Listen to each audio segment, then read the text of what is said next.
नमस्कार, news makers में आपका स्वागत। मैं हूं प्रकाश हिंदुस्तानी।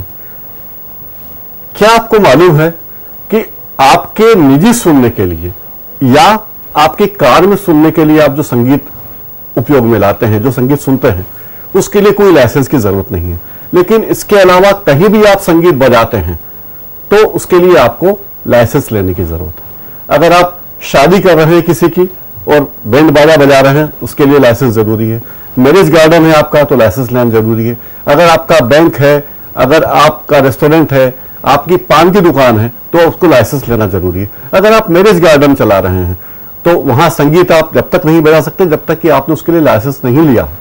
अगर आपने बगैर लाइसेंस लिए म्यूजिक बजाया और आप पर कानूनी केस चला तो 3 लाख रुपए तक जुर्माना और सजा का प्रावधान इसके लिए है। इसी बारे में बात करने के लिए आज हमारे साथ मौजूद हैं सीनियर लाइसेंसिंग ऑफिसर हैं IPRS के श्री अभिषेक गावले जी। ये IPRS क्या है अभिषेक जी, बताइए। IPRS Prakash ji the Indian performing right society limited ji, ये एक ऐसी सोसाइटी है, कॉपीराइट एक्ट सेक्शन 33(3) के अंतर्गत गवर्नमेंट से ऐसी रजिस्टर्ड बॉडी है जो लोगों से म्यूजिक लाइसेंस के रॉयल्टी के पैसे कलेक्ट करती है और जो गरीब म्यूजिक डायरेक्टर से या जिन लोगों ने संगीत के लिए अच्छा काम किया उनको रॉयल्टी दी जाती है। यानी आप कहीं भी संगीत सुन नहीं सकते, बजा नहीं सकते जी, चाहे आपकी पान की दुकान भी हो। जी डेफिनेटली। क्या आपका जो लॉ कहता है, गवर्नमेंट ऑफ इंडिया का जो लॉ है, हाँ। आप आपके घर पे और कार में म्यूजिक सुन सकते हैं। बाकी कोई भी कमर्शियल प्लेस पे, मॉल हो गया, PVR हो गया, क्लिनिक हो गए, हॉस्पिटल्स हो गए, शादी के गार्डन्स हो गए, कोई छोटा सा थिएटर शो चल रहा है, हॉल शो चल रहा है, लाइव फंक्शन हो, उसमें आपको म्यूजिक लाइसेंस लेना अनिवार्य है। और अगर नहीं लेंगे तो क्या कर लेंगे आप? नहीं लेंगे तो सेक्शन कॉपीराइट एक्ट सेक्शन 63 के अंतर्गत 50,000 से लेकर 2 लाख रुपए तक का जुर्माना है और 3 साल तक की सजाएं हैं। तो कैसे इसका निर्धारण होता है? लाइसेंस नहीं लिया लाइसेंस किसी ने तो क्या कार्रवाई हो सकती है उसके खिलाफ? जिन्होंने लाइसेंस नहीं लिया उसके खिलाफ कार्रवाई ये हो सकती है कि वहाँ कितने लोग ऑडियंस थी, क्या गाने उन्होंने प्ले करे और लाइसेंस का शुल्क क्यों नहीं भरा, उनको नोटिस सर होगा और इस आधार पर कोर्ट डिसाइड करेगा कि कैसा उनको। कोर्ट में तो पैसे ही लाखों करोड़ों मामले चल रहे हैं भारत की कोर्ट में, इसके लिए अलग से कोई कोर्ट है क्या? इसके लिए कोई अलग से कोर्ट नहीं है। जो साधारण जो कोर्ट का वो है उसी में ये केस दायर होते हैं। बट ये केस का जो निराकरण है वो 3 से 4 महीने में हो जाता है, क्योंकि बुक्स रेफर करना पड़ती है जज को, तो वो ऑलरेडी लॉ है तो वो लॉ का इन्फ्रिंजमेंट नहीं कर सकते हैं। क्या अभी ऐसी किसी को सजा मिली है इंदौर में? इंदौर में तो नहीं, इंदौर में एक्टिवली अभी पिछले 4-6 महीने से IPRS की टीम पूरा वर्क कर रही है। लेकिन बाहर मुंबई में मेट्रोज में काफ़ी लोगों को इसमें सज़ा मिल गई है या उन्होंने जुर्माना भर दिया है। और इवन IPL मैच में भी उन्होंने लिया नहीं था तो IPL मैच रोकना पड़ा था, फीस भरी, फिर वो IPL मैच चालू हुआ। मतलब IPL मैच शुरू नहीं हो पाया? हाँ जी जी। अभी भोपाल में मध्य प्रदेश की स्थापना का दिवस मनाया गया 1 नवंबर को, उसमें AR रहमान साहब ने शिरकत की। तो क्या उन्होंने लाइसेंस लेके गाना बजाना किया था? उन्होंने लाइसेंस नहीं लिया था, जिसके लिए उनको नोटिस सर किया था, जिसमें अखबार में भी काफ़ी प्रकाशित हुआ था।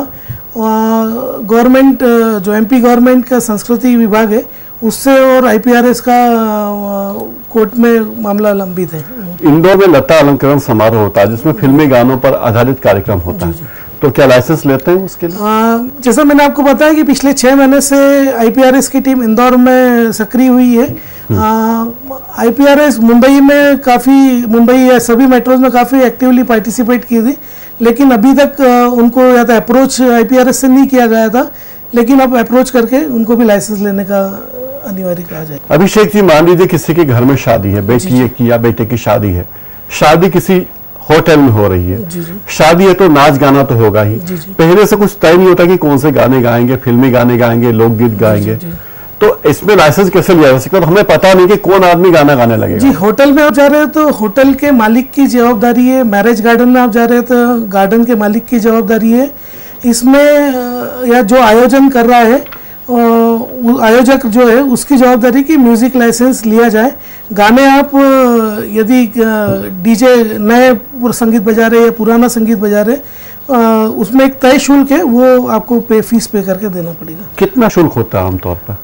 आमतौर पे आप मिनिमम मान के चले 10 से 15,000 रुपये मिनिमम उसकी वो है, और ये जो एकत्रित लोग हैं उसके आधार पर ये शुल्क डिसाइड किया जाता है। अब पान की दुकान पे म्यूजिक डेक बज रहा है, जी जी, फिल्मी गाने बज रहे हैं, जी जी, जाहिर है दुकान के विज्ञापन, दुकान पे ग्राहकों को आकर्षित करने के लिए ही है, लेकिन आपने बताया कि एरिया के हिसाब से ये जी जी शुल्क तय होता है।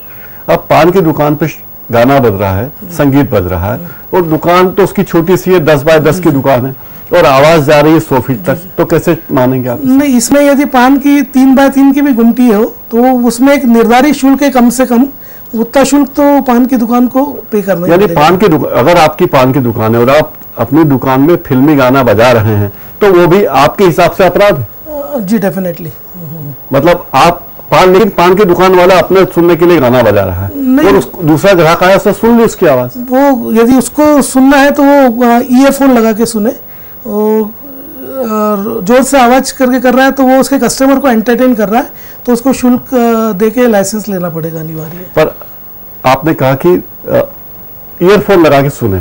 अब हम कोई फोन करते हैं किसी को, आपने ईयरफोन की बात की, आप मोबाइल कंपनी को फोन करते हैं, तो वो कहते हैं कि साहब हमारा ग्राहक सेवा अधिकारी अभी आने वाला है, तब तक आप म्यूजिक बजाने लगते हैं, तो क्या उसका भी पैसा लिया? हाँ जी, कॉल ऑन होल्ड जिसे कहा जाता है, वो भी म्यूजिक लाइसेंस की श्रेणी में आता है कि वो कितने टेलीफोन्स यूज करते हैं, कितने किस इसका ऑफिस है, वो सारा डिसाइड करके शुल्क निर्धारण होता है उसका। तो इस हिसाब से तो देश के हजारों लोग गीत संगीत के प्रवृत्त होंगे, गाना बजाने लगेंगे, कितनी इनकम होगी इससे? जी, अभी तो जो IPRS को आप www.iprs.org पे लॉगिन कर सकते हैं, पूरी ऑडिट रिपोर्ट उसमें वेबसाइट पे दी हुई है। करोड़ों से अभी म्यूजिक लाइसेंस फीस IPRS को आ रही है, और वो आर्टिस्टों को इक्वली डिस्ट्रीब्यूट। कितने आर्टिस्ट इससे जुड़े हुए हैं IPRS? लगभग 1800 से 1900 कलाकार, संगीतकार, गीतकार, म्यूजिशियंस इसमें रजिस्टर्ड है।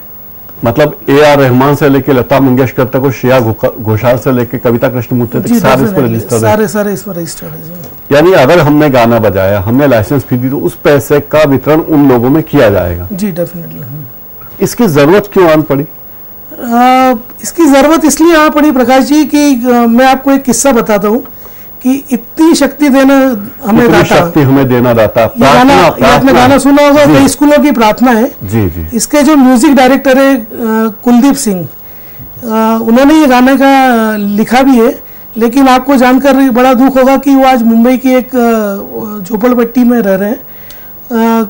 उनको जब ये गाना, ये पिक्चर रिकॉर्ड हुई थी, तब प्रोड्यूसर को 15,000 रुपये मिले थे।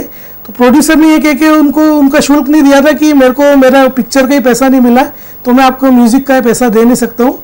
तो उनको बड़ा दुख होता है कि इतनी शक्ति देना हमें दाता ने, हमको सिर्फ मन का विश्वास ही खोया हमारे, और कुछ हमको इससे आन नहीं हुआ है। तो ये अभी संसद में बिल रिसेंटली 10 जून 2012 को पास हुआ है जी, जिसमें सुषमा स्वराज जी, जावेद अख्तर जी ने सबने इसके लिए फाइट करा, और उन लोगों को रॉयल्टी पहुंचाने के लिए बड़ा मददगार होगा ये। अभिषेक जी ने इंडियन कॉपीराइट एक्ट के मुताबिक अगर स्कूलों में सिंगिंग प्रतियोगिता होती है, या टीवी चैनल पर लाइव शो होते हैं, या अंताक्षरी होती है, तो इन सब के लिए लाइसेंस जरूरी है? जी, लाइसेंस जरूरी है। टीवी चैनल तो सभी लाइसेंस लेते ही हैं, बट स्कूल के एनुअल फंक्शन भी हो तो आपको कॉपीराइट एक्ट जो लाइसेंस वो लेना अनिवार्य है। इंदौर में किन किन लोगों ने लाइसेंस लिए हैं आपसे? इंदौर में ऑलमोस्ट पिछले 5-6 सालों से होटल्स में होटल सयाजी है, होटल श्री माया है, होटल ओमनी है, रेडिसन्स है, होटल जिंजर है, इम्पीटस सॉफ्टवेयर कंपनी है, एक्सिस बैंक है, म्यूज़िक के जो लाइव शोज होते हैं उसमें कुछ लोगों ने लिया हुआ है। ऐसे 700-800 ऑलरेडी अभी पिछले 4-5 सालों से पे करते आ रहे हैं। क्या ये लाइसेंस लिए बगैर किसी ने शो किया तो आपने कभी रेड मारी? जैसा मैंने आपको बताया कि पिछले 5-6 महीने से IPRS इंदौर में सक्रिय हुआ है। हाँ। अभी अवेयरनेस इंदौर में या मध्य प्रदेश में इसकी अवेयरनेस कम थी, तो पिछले 5-6 महीने से अवेयरनेस का ज़्यादा कैंप चल रहा है।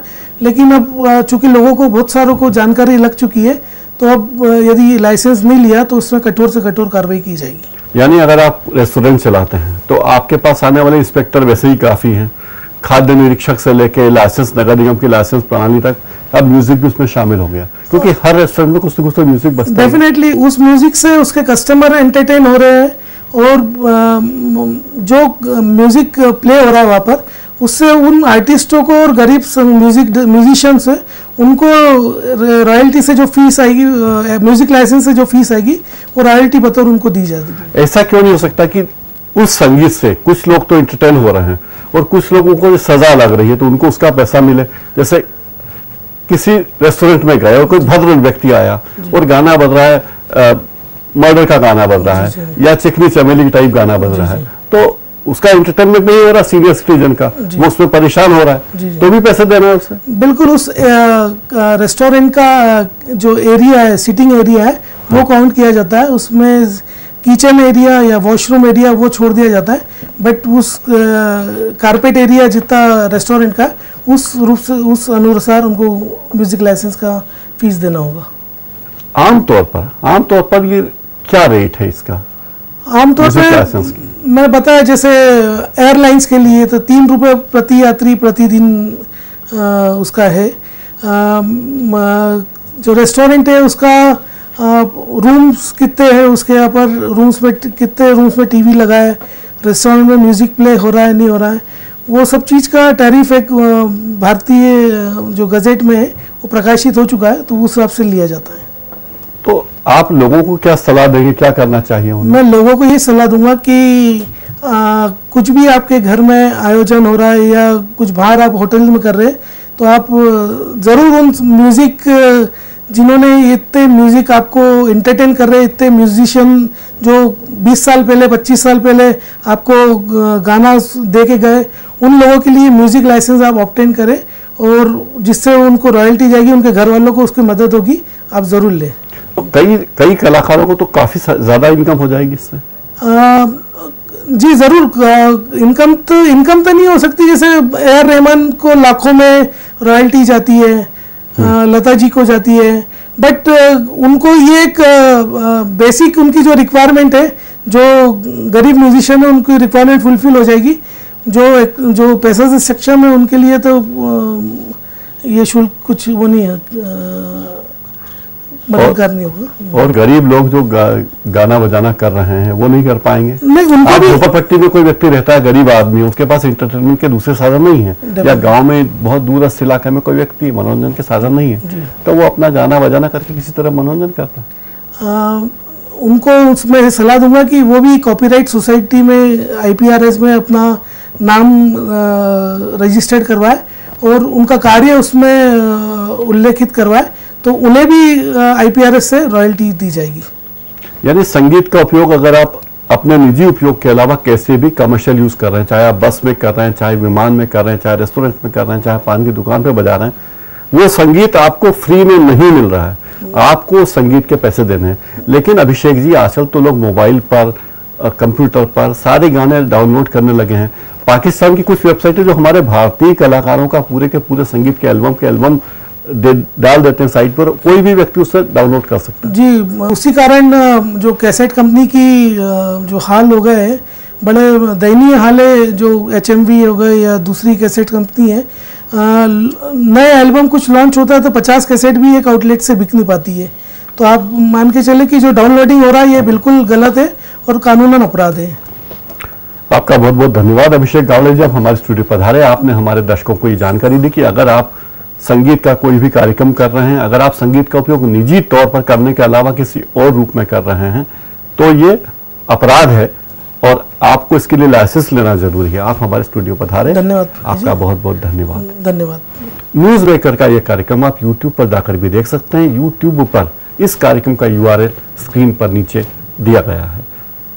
आज इस कार्यक्रम में इतना ही। नमस्कार।